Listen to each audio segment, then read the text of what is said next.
Minecraft is one of those games that only gets better the longer you play it, which is why the idea of a forever world is so appealing to so many players. About a year ago, I made my first video discussing how to enjoy Minecraft long term on one single survival world. To this day, it's still my most popular video, and believe it or not, here I am a year later, still playing on the same world I showcased back then. While I was looking back at that video, I thought, since it's been a year, why not revisit my progress in this world and share what I've done? So today, I want to show you the projects I've worked on over the past year and how I've applied some of the strategies from that video as well as some new ones to keep myself entertained and enjoying the same long-term Minecraft world I've had for nearly 6 years now. Before I dive in, I want to clarify that I'm not a full-time Minecraft YouTuber, nor do I play every single day. Like many of you, I'm busy with everyday life and I play plenty of other games as well, but when I do hop on Minecraft, it's always on this one singular world. I mention this because I think it makes my world and my overall experience a bit more relatable. That's no discredit to the full-time Minecraft creators. They make incredible worlds, and I wish I could be doing that full-time as well, but I think my style presents a more realistic version of a long-term survival world for many players. So with that being said, let me show you what I've done over the past year to keep enjoying Minecraft just as much as I did last year. So one of the tips from my original video was to have a few projects going on at the same time to cycle through when you get bored of one, so you can switch to another project that has a vastly different building experience or process than the one you're currently working on. How have I applied this to my world? Well, in the past year, I've had various larger scale projects, some that are far into development and some that are still just starting. This year I made a section of my world completely themed around the jungle, serving as a relaxing little oasis with a tiki bar, fire pits scattered throughout, tiki heads everywhere, and up in the trees is a community of jungle tree houses. This has by far been my favorite project of the year and was the most rewarding to see complete. My second large scale project of the year is a beachy pirate district in my world. This is still in very early stages, as all I currently have is a flat beach and one dock with a pirate ship. This project still has a long way to go, but I do have big plans for it. And my third major project, which to be honest should probably be done by now as it's been going on for a while, is the Japanese district in my world. I already love this area and its architecture, and it's almost at completion. It just needs some detailing, a little Japanese garden or ninja training courtyard, I haven't decided which one yet, and then a giant dragon build flying above it. These projects all have vastly different building processes, use different blocks, and have just kept me invested in my world, as when I lose motivation or interest in one project, suddenly I get pumped to work on the other. Now, speaking of using different processes and blocks, another tip I mentioned in one of my Forever World tips videos was trying to build in different styles or use different blocks and just different color palettes. This is something I have done a bunch this year, even just looking back at the projects I just mentioned, such as tree houses and a pirate ship. These are two things I have never built before, and both had a very different process to building them. One required me to climb trees and build from underneath for the bottom of the tree houses, and the other required me to go underwater for some detailing. Besides these projects though, I've used various new color palettes for builds, such as my haunted house, which used pale oak, my greenhouse, which was built completely out of copper and is still oxidizing as I want the color to be blue, and recently I've been filling in a little gap of empty space in my world with a bunch of tiny little houses using techniques that I haven't quite used before for the roof, or having the walls of the house be one block back, which surprisingly I hadn't done before either. All these builds have not only given my world a ton of variety, but it's allowed me to pick up some new skills for building. These builds actually taught me a new tip that I've never mentioned before, and that's don't always focus on the big projects and mega builds. I know, this kind of goes against one of the tips from my original video, but hear me out. Big projects are absolutely awesome, but sometimes they're just a lot. And on days when you don't have much time or you're just not feeling it, trying to force yourself to work on something massive can make the game feel like a chore. So instead, take a step back. If you've got some smaller ideas you've been sitting on, switch gears and build those instead. That's exactly what I did with these little houses, my greenhouse, and even that haunted house with these giant pumpkins. They're totally random, they don't follow any super strict theme, and honestly that's kind of what makes them fun. I feel like a lot of players nowadays stress themselves out by trying to keep everything super aesthetic and perfectly planned out, but sometimes the most enjoyable sessions come from hopping on and just building whatever you're in the mood for. And the cool thing is, these smaller builds don't have to feel disconnected. I've been linking mine with a simple brick path, and now the whole area is starting to feel like those classic old school Minecraft worlds where you're just building whatever popped into your head. Taking a break from these big projects and spending a day on something small can make the game way more enjoyable, and it's a great way to avoid burnout. Now guys, I do want to take a quick pause in the video to ask that if you found this video helpful or entertaining whatsoever so far, a like is greatly appreciated and goes a long way towards helping the channel out, as well as subscribing to ensure you never miss out on another video just like this one. It means a lot, so thank you. Now, taking a complete 180, back in my original long-term world video, I talked about how to approach villagers in your world. Depending on your playstyle, villagers can either make things way easier with trading halls, or they can create create content with a purpose. For example, things like defending a whole village, building walls, setting up guard towers, all of that stuff can be super fun early on. I've been in this world for a long time, and my villages are already completely defended, but recently I found a new way to use villagers as content, and that's by populating my own builds and districts with villagers. Transporting villagers has always been possible, but with the addition of the happy gas this year, it's much more viable than ever. So I bred a bunch of villagers and started moving them into different parts of my world. And let me tell you, this completely changes the vibe of an area. Suddenly, your city isn't just a collection of buildings you walk through, it actually feels alive. You've got villagers roaming around, iron golems spawning in naturally to protect them, and even cats showing up once you reach a certain population. This opens up even more content. You need to build houses for them to sleep in, shops for them to work at, and of course defenses to keep mobs away. I've had an absolute blast doing this. It's transformed areas of my world from empty shell builds into fully living communities. Right now, I have villagers living in my town center, my spruce district, and I even went out of my way to bring in jungle villagers for my jungle village. It's such a fun project, and I highly recommend it for your own world. Another thing I've been doing in my world to keep me entertained this past year, which is something I've only mentioned in a more recent Forever World video, is terraforming. And no, not the fancy mountain building kind, but simply just taking my shovel and flattening out a bunch of land in preparation for future builds. If you're in the mood to play Minecraft but just don't want to commit to working on a more elaborate project, simply just taking a shovel and going at it is a great way to just relax and spend more time in your world. The next tip I want to call back to was my tip discussing the use of lore in your Minecraft world and how creating lore can not only give your world more depth but also give you incentive by giving some of your builds a purpose. Well, this is quite a simple example. My beach district has a pirate ship, which is how the civilization in my world trades with foreign nations. While I don't currently have any foreign nations built, the pirate ship has a purpose from my lore, being its use for exploration and trade. It's part of a bigger story. I could even take my greenhouse I built this year and make lore around it that it's how my village farms certain mystical plant resources. Adding lore to some of my new builds just gives me a little extra motivation to make them, and is something that it can apply to so many different builds in your world, and it also kind of just gives your world a different sense of depth, even if you're the only one that really knows about it. You can also document it in a book and quill. Another pointer from that original video I made was to create a task board containing all of the different project and build ideas you have. I have continued to use this, and it probably looks somewhat different than last year's, as I built some things on the board and took them off and added some new projects. This has been a great way to keep me busy, as I've always had ideas for something to work on. I also use multiple book and quills to write down everything I want to build in a certain district, or for example, writing down everything I want to collect. I've done this a bunch in the past year, and this is something I still highly recommend doing. Speaking of collecting, another pointer I gave for more survival focused players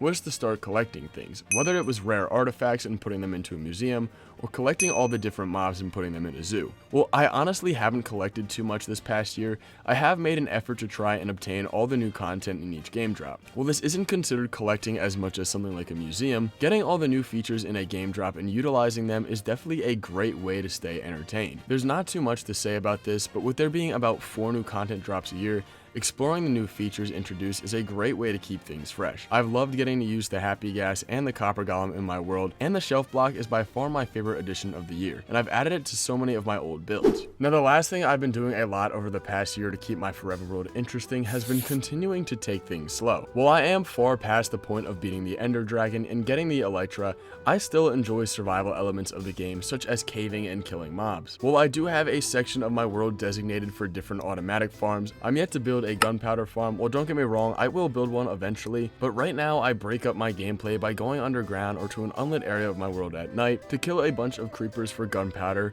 to make fireworks. The reason I mention this is sometimes not having a farm for everything is okay, as it allows you to go back and participate in those early to mid-game activities that aren't as necessary the more well set you are in your world, but it's just nice to take a break from building and get to kill a bunch of mobs or do something a little bit different than what you usually do. I also do this when collecting resources.